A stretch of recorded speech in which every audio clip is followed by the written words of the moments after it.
السلام عليكم مشاهدي الأوفياء. حلقة الأخيرة لمسلسل المكتوب، أحداث نارية، قتل، سجن، زواج، طلاق، حب، غيرة. اليوم معنا غتكتشفوا الأحداث اللي غادي تكون في الحلقة الأخيرة من مسلسل المكتوب. وهذه الحلقة زائد أن هذا المسلسل غيكون فيه جزء ثالث. ونبداو على بركة الله. اول حاجه غتكون في مسلسل المكتوب هو زواج نسيمه سليمه بعلي، وايضا زواج المهدي بهند، وايضا زواج البتول بميلود. والشيخه حليمه تموت بالفقصه. كيفاش اخوتي؟ فالباتول هي كيف ما شفتوا في البدايه جابت ميلود كطعم فقط لحليمه باش ترجع ليها الدقه وتذوقها من نفس المرار. لكن الباتول وفضل هذه الخطه الجهنميه اللي دارتها، نهار بنهار كتكتشف ان نقطه الضعف ديال الشيخه حليمه هو ميلود. لهذا غتوصل لهذا الحل وغتقرر انها تطيح ميلود في الشبكه وتخليه يبغيها باش يتزوج بها. والدليل كيف ما كتشوفوا، ما كاين غير اجي السي ميلود، جلس السي ميلود، نوض السي ميلود، دوز من هكايا السي ميلود، بالاضافه الى الفرع اللي قرات. هذاك ما قررتوش من فراغ، بالعكس عرفت انه غيزيد يقربهم لبعضياتهم، واستغلت الفرصه ديال انه عنده مطعم في الطاليان وقالت لي اجي نديروا الفرع الثاني في هذا. وميلود هذاك الشيء هو اللي بغى. ميلود ايضا ما غاديش يطلع ساهل، وغادي تخليه الباتول هو المدفع للشيخه حليمه. الشيخه حليمه اللي ساقت حب وببوش، اللي ما بقى كيهمها حتى شي حاجه، واخا تقدر تقتل على قبل الثروه ديال المعطاوي وعلى قبل بنتها. لكن الشيخه حليمه غادي تصدم في نهايه المسلسل، لان محجوبه غتخرج لها من الجنب وغتواجهها بالحقيقه وغتفضحها وغتقول لهم هند بنتي انا ماشي بنتها. هنا الشيخه حليمه غادي تنهار وغادي تبكي وتغوت، لانها اخر همها هو انها يعرفوا ان الهند ماشي بنتها.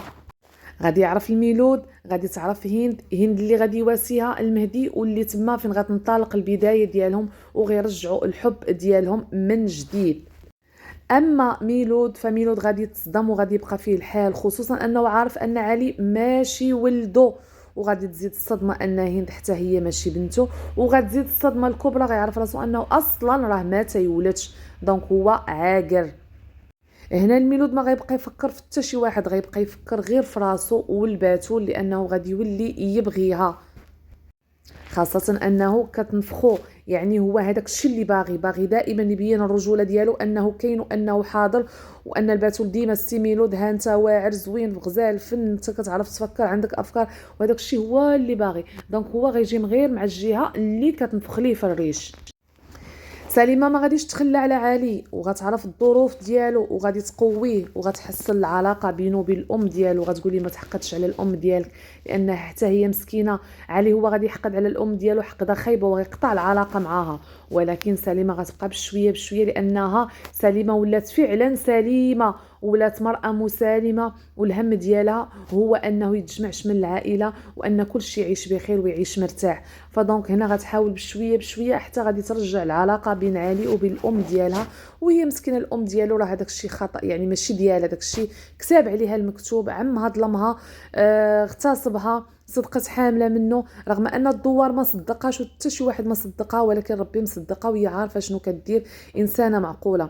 غيزيد تاني يظلمها ميلود ملي غادي يتزوج بالباتول، وغتكون صدمه ليها، يعني غتجيها اكتئاب، ديبرسيون، مرض، يعني حتى هي غتمر واحد الازمه صعيبه في حياتها، غتولي باغا غير الهروب.